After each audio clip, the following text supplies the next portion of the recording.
Installez-vous confortablement au fond de votre lit, remontez la couette jusqu'au menton et fermez les yeux.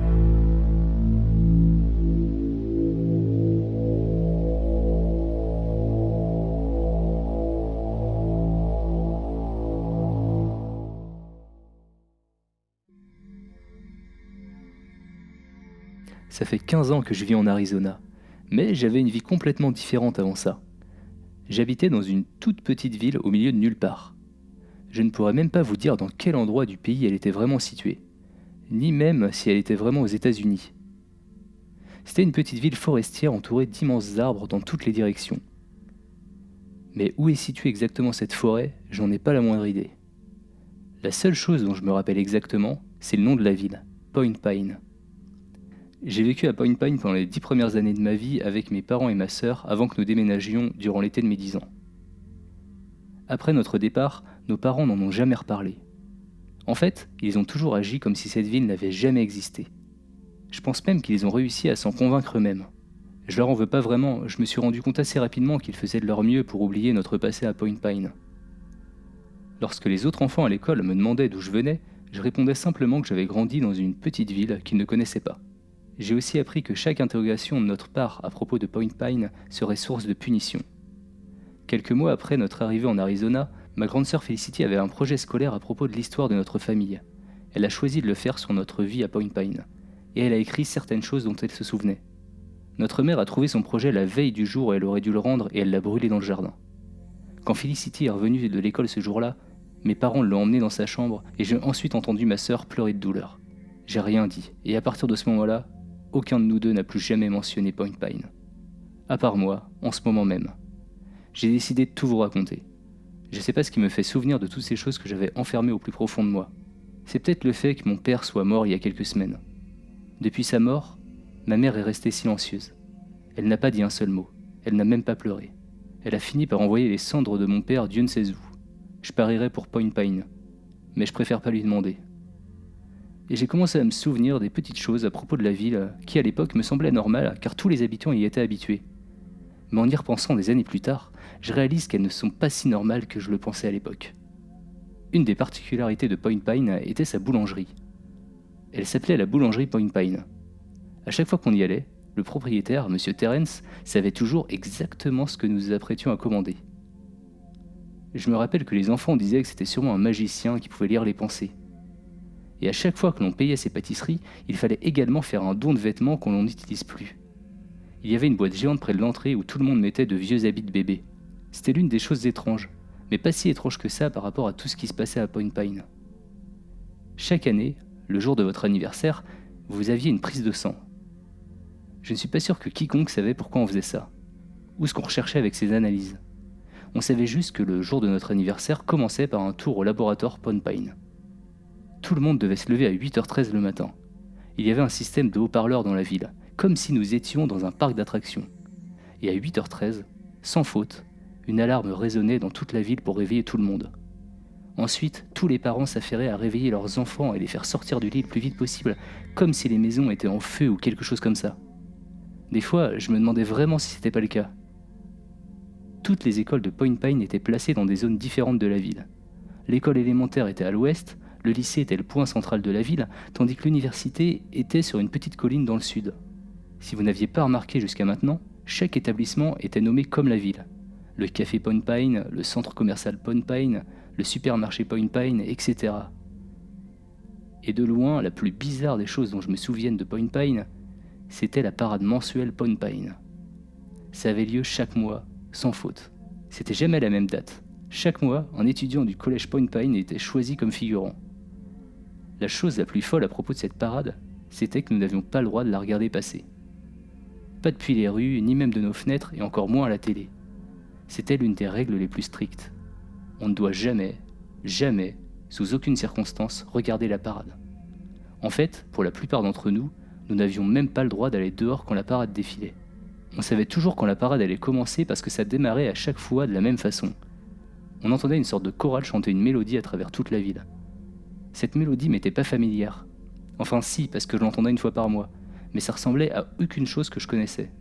Les voix semblaient venir de partout et de nulle part à la fois, comme si elle venait du ciel, de la terre, des arbres, des bâtiments, comme si tout Point Pine chantait. Lorsque l'on entendait les premières notes, on avait 5 minutes pour rentrer chez nous ou dans des bâtiments qui avaient des serrures. Ça peut paraître surprenant, mais à Point Pine, peu de bâtiments avaient des serrures. Du coup, si vous étiez dehors quand la mélodie commençait, vous aviez 3 options où aller. Soit une école, soit la salle de pause du personnel du bar Point Pine, soit la salle réfrigérée de la pizzeria Point Pine. Une année, durant le mois d'août, mon ami Lee et moi avons décidé que nous allions briser cette règle et ne pas aller à l'intérieur pendant la parade. Maintenant que j'y repense, je suis surpris que les enfants ne faisaient pas ça plus souvent, tout en sachant que quand on dit à un enfant de surtout pas faire quelque chose, ils finissent souvent par le faire. Puisque nous n'avions aucune idée de quand la parade allait avoir lieu, ni de où elle allait commencer, ni même le chemin qu'elle allait prendre dans la ville, on s'est dit que la chose la plus intelligente serait d'attendre dans la forêt près de la bibliothèque Point Pine jusqu'à ce que la parade finisse éventuellement par arriver dans cette rue. Donc nous avons finalement décidé de passer à peu près la moitié de notre mois d'août à traîner à côté ou pas loin de cette bibliothèque. Lors de la 3e semaine du mois, alors qu'on était assis sur les marges de la bibliothèque à discuter de choses et d'autres, on a entendu la musique démarrer. Lee et moi, on s'est regardés, on a couru vers la forêt alors que tout le monde se dépêchait pour atteindre l'école la plus proche. On est allé assez loin dans la forêt pour être sûr que personne ne puisse nous apercevoir de la rue, tout en restant assez proche pour que nous puissions tout de même voir le spectacle. On a attendu un bon moment, en chuchotant nerveusement pour ne pas faire trop de bruit en attendant que la fameuse parade arrive. Cette année, c'était Reed, une copine à ma sœur qui avait été choisie pour la parade. Elle était un peu plus vieille que ma sœur, mais elles étaient amies parce que Reed était notre voisine quand elles étaient plus jeunes. On était accroupis dans les buissons quand nous avons entendu les voix devenir de plus en plus fortes en se rapprochant. « Mec, j'arrive à la voir !» J'ai essayé de m'étirer le plus possible tout en restant dans ma position accroupie pour essayer de voir ce que Lee voyait. J'avais toujours été un enfant assez petit. Et même maintenant, je suis plus petit que la plupart des mecs de mon âge, ou de n'importe quel âge en fait. Du coup, Lee m'empêchait de voir quoi que ce soit. Je vois rien, moi. Chut, ils vont nous entendre.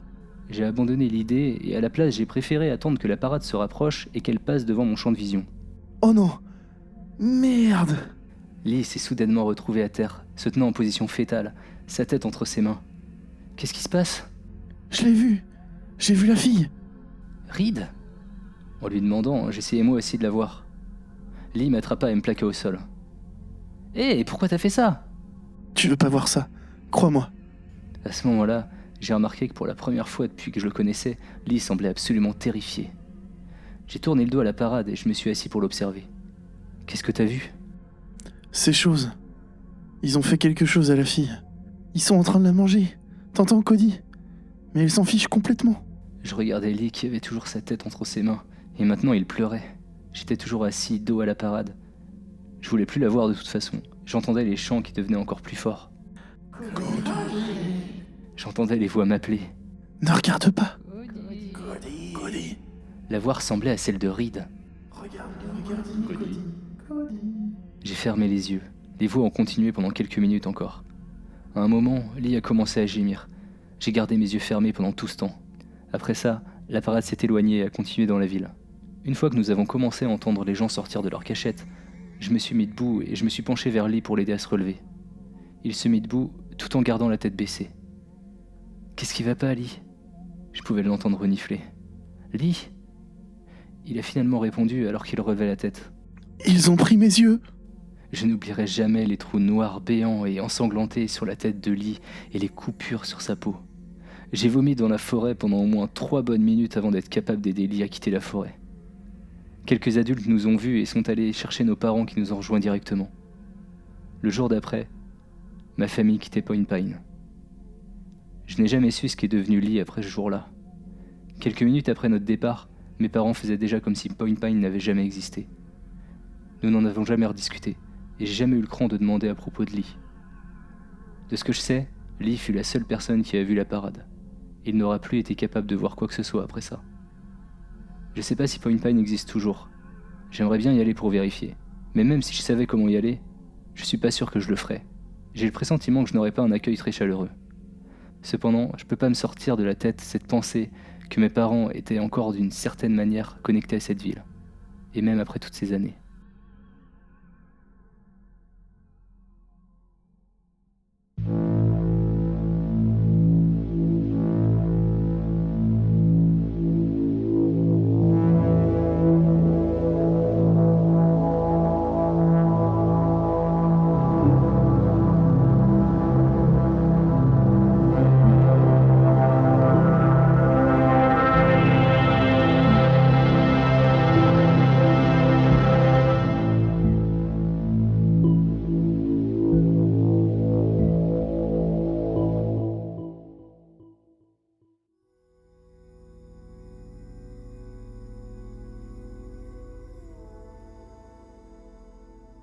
était 11h du matin ce jour-là. J'étais encore perdu dans mes pensées nulles du réveil. Les valeurs énergétiques de ma boîte de cornflakes, la teneur en fruits du jus d'orange bio que j'avais ingurgité, ce genre de conneries. Fraîchement arrivé à Paris, j'avais posé mes bagages dans un appartement minuscule du 20e arrondissement. Je prends la première veste qui me vient en fouillant dans un carton de vêtements et je dévale les escaliers. J'aperçois ma voisine du 3e. Le bruit dans les escaliers l'a sûrement forcé à sortir de son canapé et se cacher derrière l'ouverture minuscule de sa porte d'entrée. À peine 1 centimètre, et doit penser que je la vois pas. Je l'avais déjà grillée pendant mon déménagement la semaine dernière. Elle avait suivi avec attention mes 30 allers-retours à porter des cartons, toujours planqués derrière sa porte. Pas un bonjour, pas même un « vous avez besoin d'aide ?» J'aurais évidemment refusé par politesse.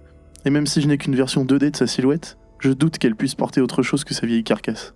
J'arrive enfin dehors, passe la porte d'entrée et dévale les quelques marches qui me séparent de la rue. La lumière du jour me nique les yeux, mais je distingue une boîte sur la dernière marche. Paris n'a pas la réputation d'être la ville la plus propre, je vais pas m'arrêter à chaque objet qui traîne dans la rue. Le truc, c'est que cette boîte ressemble trait pour trait à mes cartons. Même scotch, même logo vert pastel imprimé sur le papier, et plus je m'approche, plus le doute disparaît. C'est mon écriture sur ce carton. Le même marqueur bleu pourri qui m'avait servi à répartir les cartons par pièce.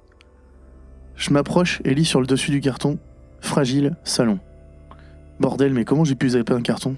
Et ça fait bien une semaine qu'il traîne là. Mais pourquoi il traîne sur les marches de l'immeuble, ça a aucun sens. Je le ramasse, pas trop lourd, nickel, et remonte en vitesse les 5 étages, grille encore la voisine et redescend en speed dans la rue. Il est temps de découvrir la ville. Mon nouveau travail commence dans 1 mois et j'ai bien l'intention de savoir ce qui m'entoure pour pas avoir à sourire bêtement à chaque fois qu'on me parle d'un endroit que je ne connais pas. Je marche au hasard, je prends à gauche, à droite, et j'observe les vitrines, les façades d'immeubles, l'architecture, les moulures. Tout est nouveau.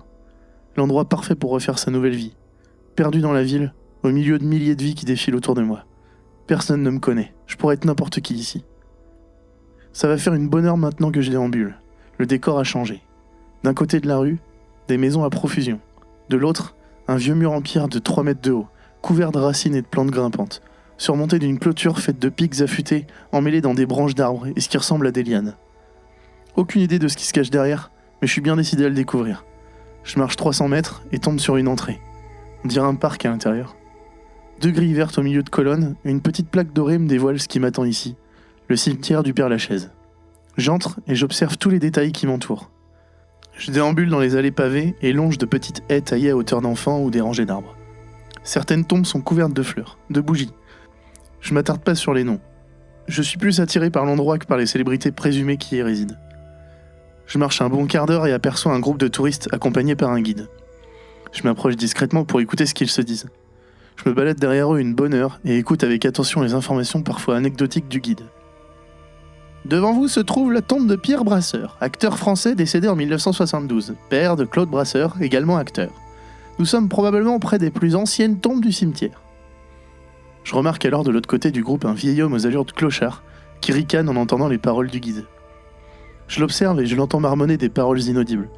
Il porte un petit bouquet de roses et s'évertue à retirer délicatement les épines de chaque tige. L'heure tourne et je décide de rentrer chez moi. Après tout, j'ai des cartons à déballer. Je traverse le cimetière et refais le chemin en sens inverse. J'arrive devant l'immeuble et monte les 5 étages. Une fois dans mon appartement, je claque la porte, jette ma veste sur le canapé et me dirige vers le frigo pour me servir un grand verre d'eau après toute cette balade. Je manque de tomber sur le sol de tout mon poids en trébuchant sur un carton dans le passage. Bordel! Je l'avais posé là tout à l'heure avant de repartir et je l'avais complètement oublié. Eh bien, commençons le grand débellage. Je vais commencer par toi. Je pose le carton sur la table basse. C'est vrai qu'il est léger ce carton. C'est quoi l'intérêt de faire un carton dans ce cas ? Bref, j'arrache le scotch. Je chercherai mes ciseaux plus tard. Et ouvre un carton rempli de papier journal en boules. Des tas de boules de papier journal. Je les retire une par une et trouve enfin le précieux contenu. C'est une blague ? En guise d'objet surprotégé, je trouve une boîte de DVD. Pas de jaquette, aucune indication, juste un DVD que j'aperçois au travers de la boîte transparente. J'ouvre la boîte, mais il n'y a aucune inscription sur le DVD non plus. Ça commence bien. Je devais être sous quand j'ai fait ce carton. Je vois pas d'autres explications. À ce moment-là, je ne pensais plus du tout à la montagne de cartons qui m'attendait. J'étais concentré sur le DVD et bien déterminé à savoir ce qui se trouvait dessus. Le problème, c'est que nous sommes en 2020 et que je dois lire un DVD. Bon, je réfléchis. Le PC, c'est mort, pas de lecteur. Mon lecteur Blu-ray est HS. Ma PS2 ? Je savais bien que je devais la garder. Elle doit traîner dans un carton. Je commence à fouiller les cartons sans même en profiter pour en ranger le contenu. Je n'ai qu'une seule mission, trouver ma PlayStation. Au bout de 20 minutes à tout balancer dans la pièce, je finis par mettre la main dessus. Je la branche sur ma télé, je ne peux m'empêcher de sourire en voyant la prise Péritel. J'allume ma télé, la console, j'insère le DVD et c'est parti. La vidéo se lance toute seule et je suis complètement intrigué par ce qui m'attend. Ça ressemble à des vidéos tournées depuis un téléphone. Une jeune femme à la terrasse d'un café se fait filmer à boire un verre. Ça doit être la voix de son copain que j'entends derrière la caméra. Bah vas-y, dis quelque chose. Premier jour de vacances à Paris, qu'est-ce que t'en dis ? Pose ce téléphone et profite. Pour une fois que l'on est en congé tous les deux. La scène est coupée et reprend aussitôt à un autre moment de la journée. Ça ressemble à un musée. Encore un regard noir de la fille quand elle voit le téléphone filmé dans sa direction. La scène suivante se passe en extérieur. Je reconnais cet endroit. J'y étais il y a 2 heures. Le cimetière du Père-Lachaise. À croire que c'est une visite incontournable pour faire ses débuts à Paris. La scène se coupe. Nous sommes le soir, dans ce qui ressemble à une chambre d'hôtel. On y voit la jeune femme dormir, juste le buste dépasse des draps. L'image saute et c'est là que je remarque un détail qui me glace le sang. L'homme qui la filme est debout au bord du lit. Son reflet apparaît dans la vitre en face de lui. Dans la pénombre de la chambre, l'écran du téléphone lui éclaire le visage pendant qu'il filme. Il porte un masque. Un masque blanc, neutre, sans expression. Mais la vue de ce masque me donne la chair de poule. J'appuie sur tous les boutons de la manette de la console pour trouver comment mettre fin à ce film et passe le film par erreur en vitesse rapide. Les images sont très sombres et je distingue à peine ce qui se passe quand je parviens enfin à trouver comment arrêter la vidéo. C'était complètement bizarre. J'éteins tout et décide de sortir me chercher un truc à manger histoire de changer d'air. Je rentre 45 minutes plus tard avec du chinois et me pose devant une série sur Netflix. Il est tard, je rangerai les cartons une autre fois. Je finis par me glisser dans les draps et commence à m'endormir. Dans le noir, je n'arrive pas à fermer les yeux. Je revois le visage de l'homme qui filme. Le masque blanc, sans expression. Je me rassure en me disant que l'homme voulait sûrement faire une blague à sa copine et je finis par dormir. Toujours aucun réveil de programmé et je me lève encore à 11h. J'ai 30 jours pour me refaire un rythme avant mon nouveau boulot. Petit-déj, j'enfile une veste pour le même programme que la veille. Je descends les marches, la vieille du 3e est toujours là derrière sa porte. Je l'ignore et je continue de dévaler les marches. En sortant de l'immeuble, avant de rejoindre le trottoir, je m'arrête net. Un deuxième carton est déposé sur les dernières marches, au même endroit qu'hier. Je m'approche et constate encore une fois mon écriture indiquant « Fragile, salon ». Le carton est tout léger. Si c'est encore un DVD, ça va chier. Je sais pas qui de mes potes s'amuse à me faire ce genre de blague, mais c'est beaucoup d'énergie pour pas grand-chose. Tout ça pour voir la vie d'un couple que je connais pas. Bref, je remonte à l'appartement, je jette le carton dans la pièce et sors dehors. Je me balade dans de nouvelles rues pendant plusieurs heures. Je m'arrête dans un café pour boire une bière. Après toute cette marche, je l'ai bien mérité. Je sors dehors pour en profiter avec une clope et me pose sur une table en terrasse. J'ai les yeux rivés sur mon téléphone pour savoir où je me trouve et planifier la suite de ma visite hasardeuse des rues du 20e. Et puis, je remarque un détail sous mon téléphone. Les motifs sur la table. Je lève la tête et je commence à comprendre. La couleur de la tonnelle, les écritures dorées sur les vitres du bar. Je suis à peu près sûr que c'était le bar où se trouvait le couple sur la vidéo. Je décide d'en avoir le cœur net et retourne chez moi. La nuit commence tout juste à tomber quand je m'installe à nouveau devant ma télé pour revoir la vidéo d'hier. Je reviens en arrière et observe le décor. C'est bien ça, le café où j'étais. Le couple y était. Bon, il faut que je sache la fin de la vidéo. Je règle la luminosité de ma télé pour voir les scènes dans le noir. J'en arrive au passage dans la chambre. L'image du masque me terrifie, mais je décide de poursuivre. La scène coupe et une nouvelle vidéo est filmée. Cette fois, l'homme au masque est au volant. Il se filme en train de conduire. Il tourne la caméra, j'aperçois le masque dans le rétroviseur, puis sa copine. Elle est ligotée et inconsciente sur le siège passager. La caméra revient sur le rétroviseur, je peux voir ses yeux plissés. Il sourit à travers le masque. J'en ai froid dans le dos. La scène suivante se passe près d'un arbre en pleine nuit. L'homme au masque a posé son téléphone au sol et on l'aperçoit de manière floue en train de creuser un trou derrière l'arbre. La vidéo se termine. Qu'est-ce qui vient de se passer ? Si c'est une blague, c'est tout sauf drôle. Bon, réfléchis. Qui pourrait s'amuser à faire ce genre de blague ? Obligé, c'est Nathan. Nathan, c'était mon seul pote du lycée. Un gamin un peu chelou avec un humour bien à lui. On matait toujours des films d'horreur chez lui. Il m'avait pas mal aidé, cela dit, quand mes parents étaient morts. On avait repris contact sur Facebook et il m'avait dit qu'il était sur Paris, qu'on pourrait se voir. Je me souvenais pas lui avoir donné mon adresse, mais bon, il est capable de tout. Je lui envoie un message assassin sur Messenger. C'est quoi ton DVD à la con, Nat ? T'es sérieux, gars ? Au mieux, t'aurais pu m'aider avec les cartons le jour du déménagement ? Il faut que j'en sache plus sur ce que je viens de voir. Je surveille les messages pour voir s'il a vu ce que je lui avais envoyé. Je perds patience en 3 minutes et lui renvoie « Réponds-moi, je sais que t'as vu la notification et que tu veux pas ouvrir le message. Ignore pas cette notif-là. » Je me souviens tout à coup que j'avais reçu un autre carton aujourd'hui. Je fouille la pièce pour le retrouver parmi les cartons éventrés de la veille et finis par tomber dessus. Encore du journal en boule à l'intérieur et encore un DVD. Je l'insère et commence le visionnage. La vidéo commence par une jeune femme qui effectue son jogging dans un parc. Elle a l'air jeune. Elle disparaît derrière des branches, comme si la personne qui filme était cachée derrière des buissons. Je reconnais cet endroit. C'est encore le cimetière du Père-Lachaise. La vidéo coupe et on voit la même jeune fille au restaurant. Elle joue avec ses baguettes et prend la pose devant la caméra. Elle doit croire qu'il s'agit d'une photo au lieu d'une vidéo. Ça me fait un peu rire de la voir comme ça. La vidéo coupe à nouveau et je reconnais la chambre d'hôtel du DVD d'hier. Toujours ce reflet dans la vitre qui me glace le sang. La jeune femme est endormie. Je l'observe à peine, je suis omnubilé par le masque dans la vitre. Ce masque blanc neutre qui observe sans un bruit. La vidéo coupe à nouveau et je vois l'homme qui filme, le même qui creusait le trou sur la vidéo d'hier. La caméra est posée au sol, j'aperçois l'arbre de la veille. Mais ce que je vois à côté me semble familier. Une rangée d'arbustes, ça ressemble aux allées du cimetière. Alors que je m'attarde sur le décor, mon regard est attiré par la silhouette de l'homme. On le voit porter un sac lourd avec ce qui semble être un corps à l'intérieur. Alors qu'il galère à soulever le sac, une ouverture laisse apparaître des cheveux longs et bruns. Aucun doute, la femme de la vidéo est dans ce sac.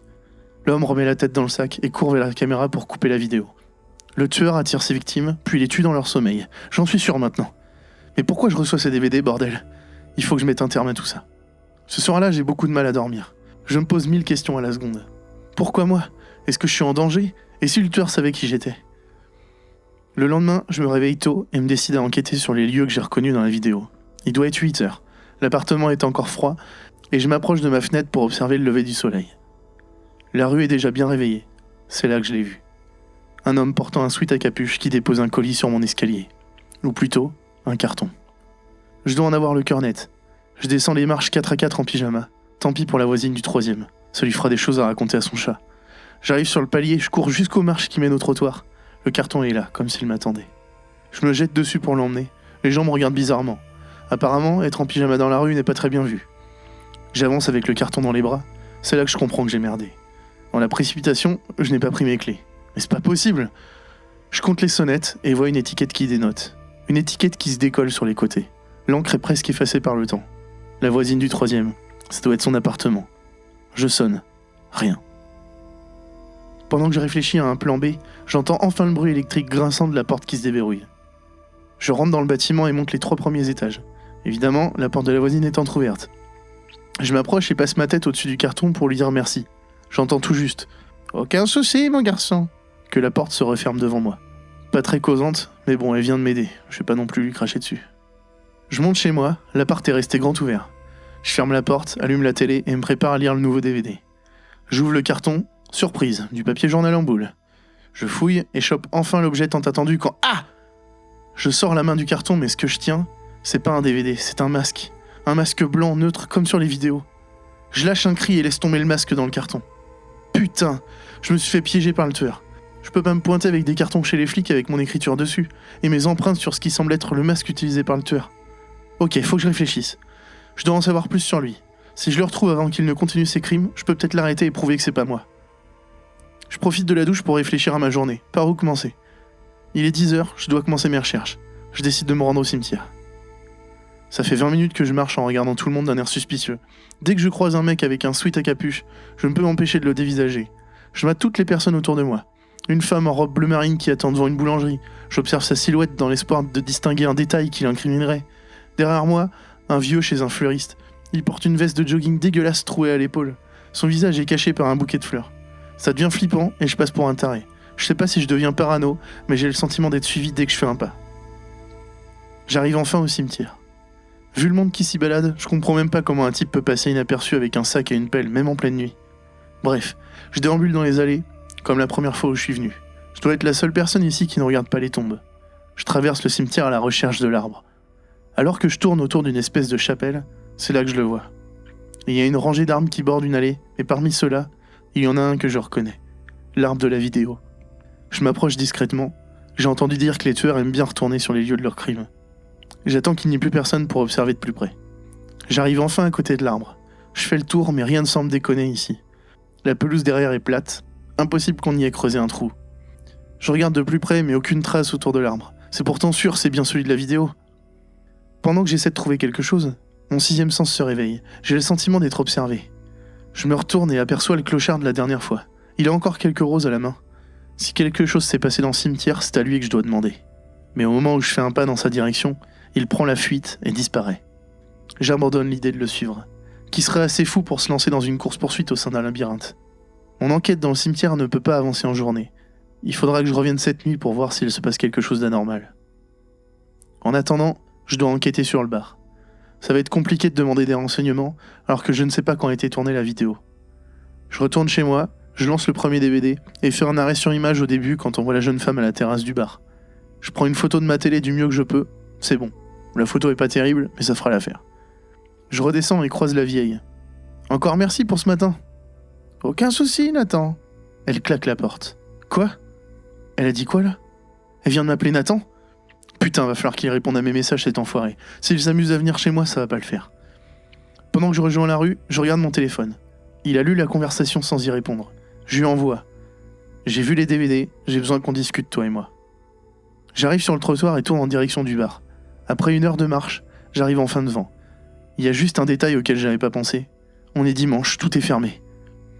Je me trouve un McDo ouvert pour passer le temps et j'attends qu'il fasse noir pour continuer mes recherches du côté du cimetière. Il est enfin 20h, la nuit est tombée et je file en direction du Père-Lachaise. Arrivé devant, je passe par la grille habituelle. Elle est déverrouillée, ce qui m'arrange plutôt pas mal. J'étais moyen chaud pour escalader. J'essaie d'être discret, pas question de me faire repérer. Je longe les allées en marchant sur les bordures d'herbe et saute par-dessus les sentiers de pavés et de terre. Je me prends pour un agent secret là, j'en oublierai presque pourquoi je suis ici. J'arrive enfin derrière la chapelle. Je longe discrètement le mur et me faufile derrière un des piliers et me cache derrière une sculpture pour observer. À peine le temps de m'installer, j'entends des pas qui se rapprochent. Entre la sculpture et les arbres, je distingue absolument rien, mais il y a clairement une silhouette qui n'a rien à faire ici en pleine nuit. Les pas s'arrêtent, pile au niveau de l'arbre dans les vidéos. J'évite de bouger pour ne pas attirer l'attention. Je retiens presque ma respiration, et je ne cligne plus des yeux. La silhouette reste ici, sans bouger. Elle observe le sol.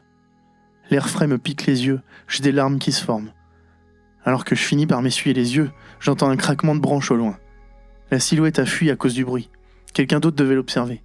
Il faut que je me casse d'ici à tout prix. Je rampe quasiment au sol pour reculer le long du mur de la chapelle. Une fois à l'abri des regards, je cours sur la pelouse. Je passe d'une allée à l'autre sans toucher les pavés. À chaque angle, je regarde derrière moi. J'aperçois enfin la grille de la sortie. Je me jette dessus, sauf que cette fois-ci, elle est fermée. Je me retourne. À quelques dizaines de mètres derrière moi se tient une silhouette. Elle avance lentement dans ma direction. J'ai le cœur qui bat à fond. Je commence à grimper sur la porte de la sortie. Ça fait un vacarme hallucinant de tôle qui claque sur les barreaux de la grille. J'arrive à 2,50 m au-dessus du sol, assis à cheval sur une grille entre les pics qui la surmontent. Je passe ma jambe par-dessus et me laisse glisser tranquillement. Je tombe de ma hauteur et commence à courir dans les rues de Paris. Avant de tourner dans une rue, j'entends la porte de la grille qui claque derrière moi. Pas le temps d'observer, je continue ma course. Je fais des détours par des rues, des ruelles. J'ai pas les vêtements d'un jogger, ce qui a tendance à faire flipper les gens qui me croisent dans la rue. Mais pas le temps de leur expliquer. J'arrive chez moi, je tremble en insérant les clés dans la porte d'entrée de l'immeuble. La porte s'ouvre et je cours dans les escaliers en pleine nuit. Je galère à nouveau à mettre mes clés dans la serrure, je rentre en vitesse et ferme la porte derrière moi à double tour. Je commence tout juste à reprendre mon souffle. J'ai tellement chaud. Je retire ma veste, j'ouvre le frigo et me remplis un grand verre d'eau fraîche. Je le bois d'une traite et je m'en resserre un autre. Alors que je bois lentement, je marche doucement dans la cuisine pour reprendre mes esprits. J'ai les yeux pleins de sueur et je m'approche de la fenêtre du salon pour regarder l'extérieur. Mais un détail attire mon attention. Je vois flou, mais dans le reflet de la vitre, j'aperçois une tache blanche derrière moi. Le masque blanc! Je me retourne et balance mon verre d'eau dans sa direction. Le verre explose contre le mur. Le masque qui était scotché tombe au sol. J'ai du mal à reprendre mon souffle. Je vois trouble. La pièce commence à s'assombrir autour de moi et je me sens tomber en avant. Une sensation de chaleur me sort de mon sommeil. Le soleil à travers la fenêtre de ma chambre me tape sur le visage. J'ai l'esprit embué et du mal à me souvenir de la veille. J'ai peut-être rêvé. Je sors du lit et marche en direction du frigo. Aïe! Un bout de verre s'est logé dans mon orteil. Je comprends que c'était pas un rêve. Je nettoie la plaie du mieux que je peux. Avec toutes ces histoires, j'ai jamais fini de déballer mes cartons. Je finis par trouver un pansement et je nettoie les bouts de verre au sol. Pendant que je nettoie ma cuisine, je pense au masque qui était scotché au mur hier. L'image me hante maintenant. Impossible qu'on ait pu s'introduire chez moi. J'entends encore le proprio me filer les clés en me disant « Ne les perdez pas, c'est les seuls qui me restent. » Je vais donc regarder la serrure pour trouver une trace d'effraction. Ce serait enfin une preuve tangible à donner à la police. Seulement, J'ai beau observer dans tous les sens, je vois rien. Pas de traces sur la porte, pas de rayures sur la serrure. La seule marque visible, c'est celle que j'ai faite en essayant de rentrer mon canapé dans l'appartement le jour du déménagement. Si quelqu'un s'introduit chez moi, hors de question que je reste sans rien faire. J'étais près du but hier soir et il faut que j'y retourne. Je passe la journée à préparer mon plan. Je me faufilerai à nouveau dans le cimetière et je resterai dans les buissons à portée de la chapelle. En fin d'après-midi, je suis déjà dans le cimetière. J'ai trouvé une cachette entre 2 rangées de tombes. Je vais attendre que la vie disparaisse à nouveau pour sortir et rejoindre les buissons. Alors que la nuit tombe, je recommence à sauter d'une allée à l'autre en marchant sur les bordures de pelouse pour ne pas faire de bruit. J'arrive enfin au buisson à quelques mètres de l'arbre du tueur. Les grosses branches et le feuillage m'offrent un camouflage parfait. Je n'ai plus qu'à attendre. Il est 22h. J'entends des pas qui se rapprochent. Une silhouette passe devant moi. Tourne à gauche en direction de l'arbre. Je la vois clairement. Le sweat à capuche. C'est forcément lui. J'ai le tueur juste en face de moi. J'aurais aimé ne pas le quitter des yeux, mais un mouvement plus loin attire mon regard. Un homme est caché derrière une sculpture devant la chapelle. J'ai du mal à le voir, mais c'est certain qu'il occupe la même cachette que j'avais hier. Je bouge lentement pour mieux le regarder, quand je sens la branche le long de mon corps se fendre en deux par la pression. Le tueur se tourne dans ma direction et se sauve dans l'autre sens. Je pars à sa poursuite, mais il est très rapide, et j'ai beau venir tous les jours au cimetière, je ne le connais pas encore assez. J'ai du mal à le suivre. J'arrive enfin au bout de l'allée qui mène à la grille de la sortie. Il est là, devant la grille, mais elle est fermée. Je prends mon courage à 2 mains et avance vers lui. Il prend peur et commence à escalader la grille. Il est agile et saute par-dessus. Je l'entends tomber de l'autre côté et courir. J'en fais autant, et arrivé à la grille, je vois qu'en fait, elle était déverrouillée. Je sors en vitesse et j'ai à peine le temps de voir le tueur à l'angle d'une rue que je sens une main qui attrape la mienne, me tire à l'intérieur du cimetière et claque la porte derrière moi.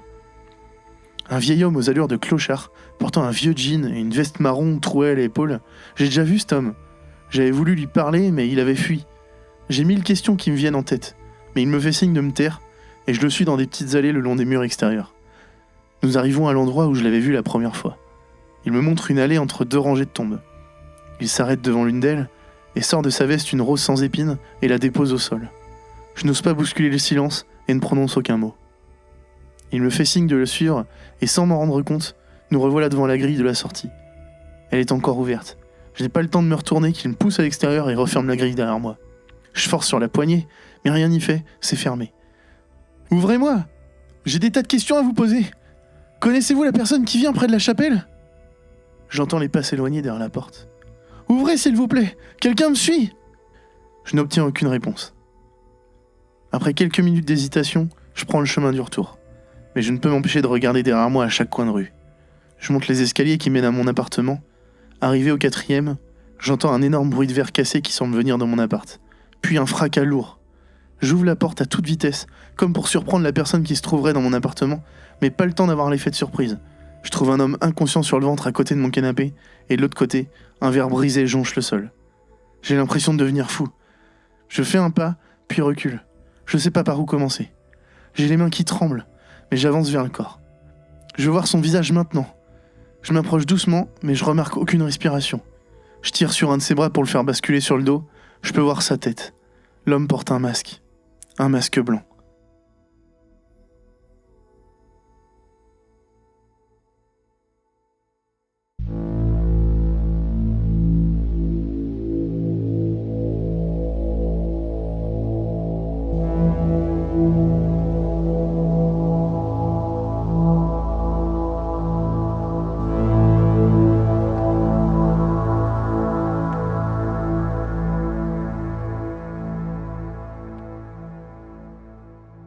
Bonsoir. Alors ça va Indigo ce soir? Bah écoute, ça va super, ça fait plaisir de revenir enregistrer un podcast avec toi. Ah ça fait trop longtemps, ça me manquait vraiment. Mais tellement. Ouais, tu me manquais. Oh, c'est trop mignon. Toi aussi tu me manquais mon bichon. Oh, c'est vrai qu'on s'est pas vu. Non, pas du tout, jamais.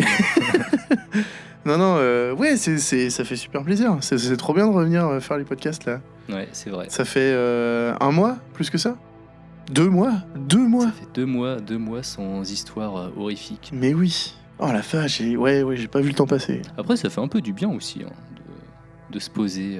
Ouais, puis on a fini sur un gros épisode. Ouais, moi j'étais plutôt content de cet épisode, hein. Plutôt fier au final. Ouais, ah ouais, non, franchement, en vrai, c'est un vrai plaisir de le faire, de l'enregistrer, de le préparer et tout ça. Ouais, Parce que, mine de rien, il y avait un peu de prépa, vu qu'il y avait des invités. c'est vrai. Mais ouais, c'était top, hein. Enfin, après, ça a pas plu à tout le monde, évidemment, parce qu'on était plus sur du format podcast classique, avec des gens autour d'une table qui racontent des conneries. Mais du coup, c'était cool aussi comme format. Et puis il y en a qui ont adoré aussi, tu vois. Ouais. On a eu aussi des bons retours, ça motive et tout, c'est hyper cool, ça. Donc ouais, je pense qu'on le refera, mais il faut vraiment que ce soit très épisodique, quoi. Ouais, clairement. Là, on va retourner sur un format un petit peu plus classique. On va reprendre nos bases tranquillement, raconter des histoires. Le format qui vous a manqué, sûrement. Exactement. Et du coup, en parlant d'histoire, je voudrais remercier l'auteur de la première histoire, donc sur la ville de Point Pine. Attends, c'est quoi déjà Je l'ai déjà oublié. Tu l'as si bien dit, Point Pine. Point Pine, ouais. Et du coup, c'est Gabi Rivera qui a accepté du coup que je traduise son histoire et que je la lise pour avant d'aller dormir. Donc un grand merci. Et si on remerciait aussi l'auteur de la deuxième histoire, qui n'est autre que Indigo. Bah. Oui, écoute, voilà, je me suis dit pourquoi pas, on va se lancer, et puis une phrase en entraînant une autre, je me retrouve avec une histoire de 30 minutes, Ouais. à peu près. Puis vraiment très bien. Elle tient en haleine. Hein. Ouais. Elle laisse un petit peu sur la fin, par contre, je trouve. Oui, parlons-en. Vous aurez certainement remarqué qu'il n'y a pas de fin, ou du moins que vous n'entendez pas la fin de l'histoire au sein de ce podcast. C'est pas que la fin, il y en a pas.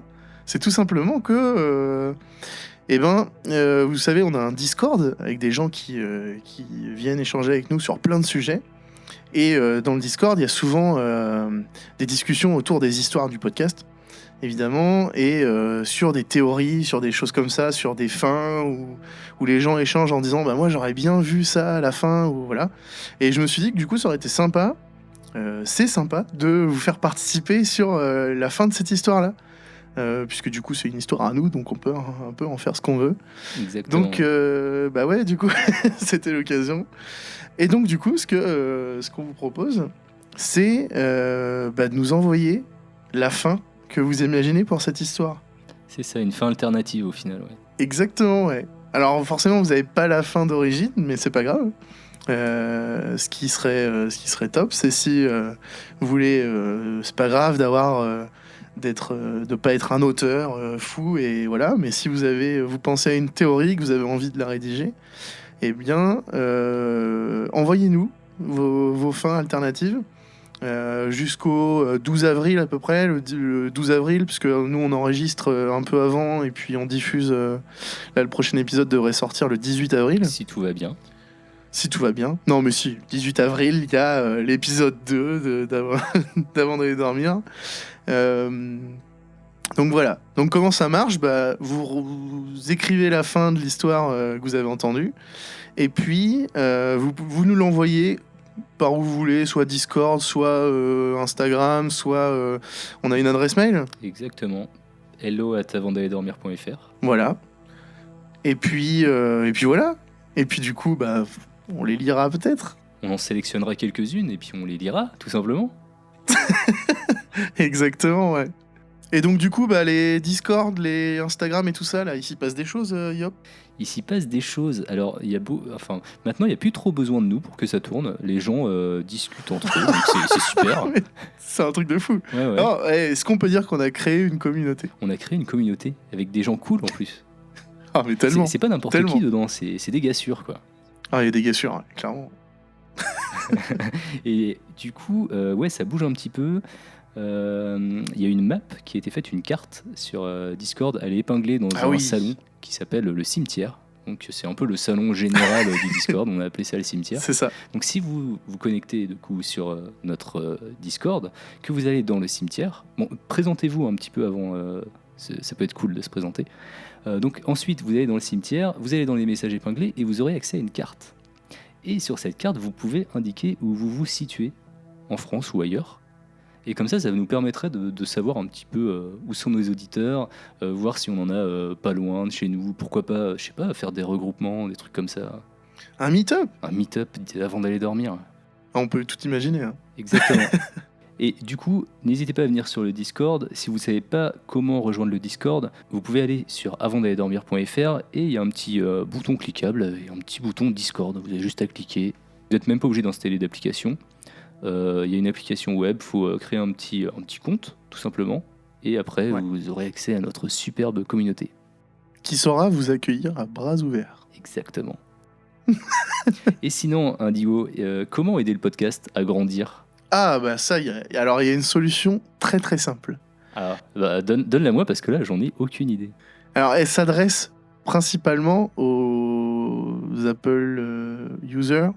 En gros, ceux qui écoutent depuis un iPhone, un iPhone, un iPad, un Mac, un MacBook Pro. Et je pense qu'on a fait le tour, ouais. Non, alors pourquoi on dit ça ? C'est parce qu'en fait, sur iTunes, la partie podcast, vous pouvez mettre des étoiles et des commentaires. Et ça aide vachement à se faire référencer. Ça nous aide vachement à remonter. Et du coup, bah, peut-être... Grandir, finalement. Grandir, ouais, c'est bien. Si vous n'êtes pas, du coup, sur Apple, si vous n'avez pas de produit Apple, et ben vous pouvez quand même nous mettre une petite review sur Sens Critique. On va voir de temps en temps, ça fait toujours plaisir. Alors, petite review sur Sens Critique, par exemple, là, dernièrement, il y a un Dalai, qui nous a mis 10 sur 10. Hyper cool. Alors, je ne connais pas cette personne, mais merci Dalai, ou Dalai. Hyper sympa. Autre information importante, mais tellement importante, capitale, j'ai pas d'autres mots. Si vous avez bien aimé les anciens épisodes, maintenant, vous pouvez nous retrouver sur YouTube. Donc vous tapez avant d'aller dormir, il y a le lien dans la description aussi, hein, si vous voulez y aller directement. Et du coup, on a regroupé tous les épisodes au sein d'un chapitre, puisque du coup, on a créé le chapitre 1 avec les 11 premiers épisodes. Et puis bah là, ce que vous venez d'entendre, c'est le premier épisode du chapitre 2 de Avant d'aller dormir. Exactement. Et donc ce premier épisode du chapitre 2, il arrive à sa fin. Donc on se dit rendez-vous au 18 avril maintenant. Donc d'ici là, écrivez vos petites fins alternatives qu'on puisse les lire ensemble au micro. Ce serait génial, ce serait trop cool. Et puis, je crois que c'est le moment de vous dire qu'il est maintenant temps de trouver le sommeil. À bientôt.